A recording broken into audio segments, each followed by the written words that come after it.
One of the most valuable pieces of advice for anybody who rides a mountain bike is to keep your eyes on the trail ahead of you. Look where you're going, not where you are. Nowhere is that advice more valuable than at Red Bull Rampage, where the consequences for going off of your line can be absolutely catastrophic. During the broadcast, you hear us use words like steep, big, exposed, but realistically, those words don't even come close to describing the magnitude here at this event.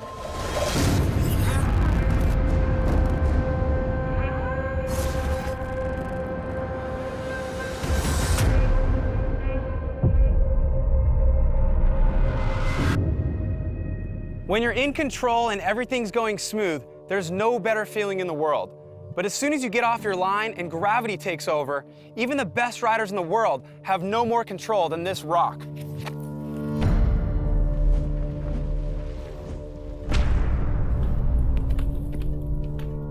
No rider wants to impersonate that rock, but this isn't just a random example of something you can fall off if you lose control.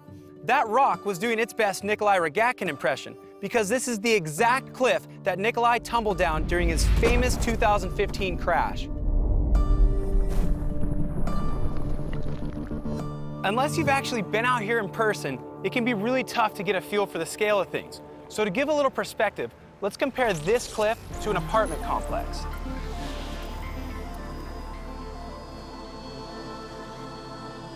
Nikolai got hurled off the 4-story balcony, clipping the 3rd-story railing on the way down before impacting here in the landscaping and going splat in the parking lot.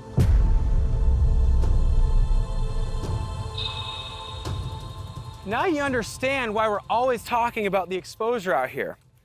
Next, let's talk about how hard it can be to calculate your riding in order to avoid the consequences of that exposure. Take Cam Zink's 360 drop, for example. From your angle, you can see the takeoff and the landing. But from the rider's point of view, where I'm standing right now, I still can't see the landing. All I see is the valley floor below.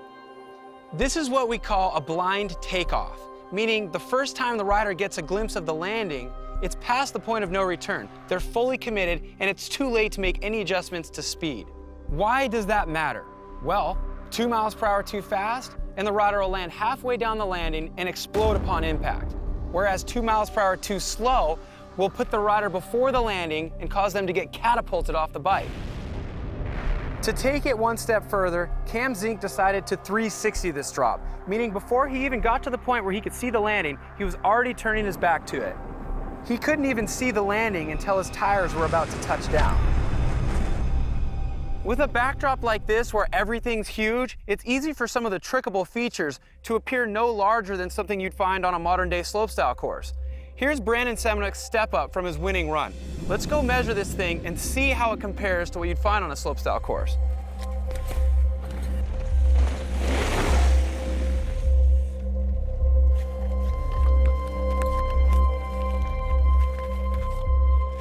Truth happens now.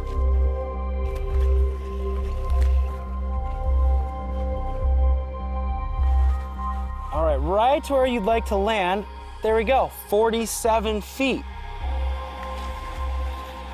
Man, 47 feet. That's like jumping over a school bus.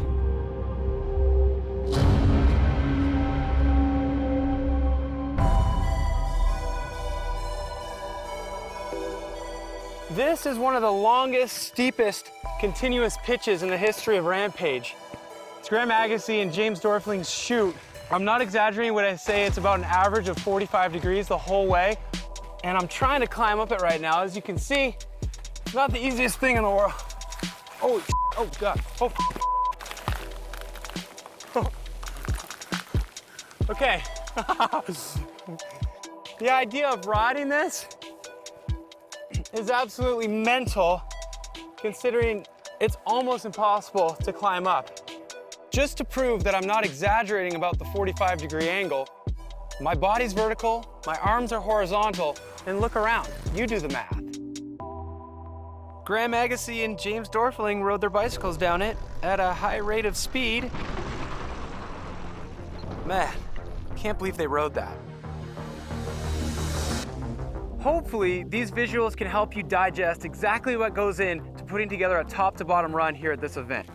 Now, I'm gonna go get a little taste for myself.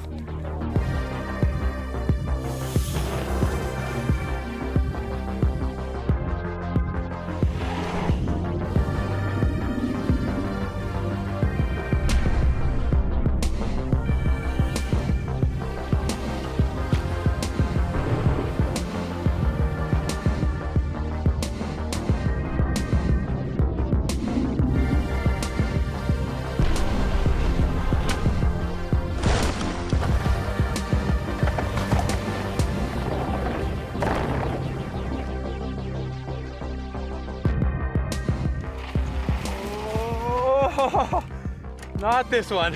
That's big. Woo.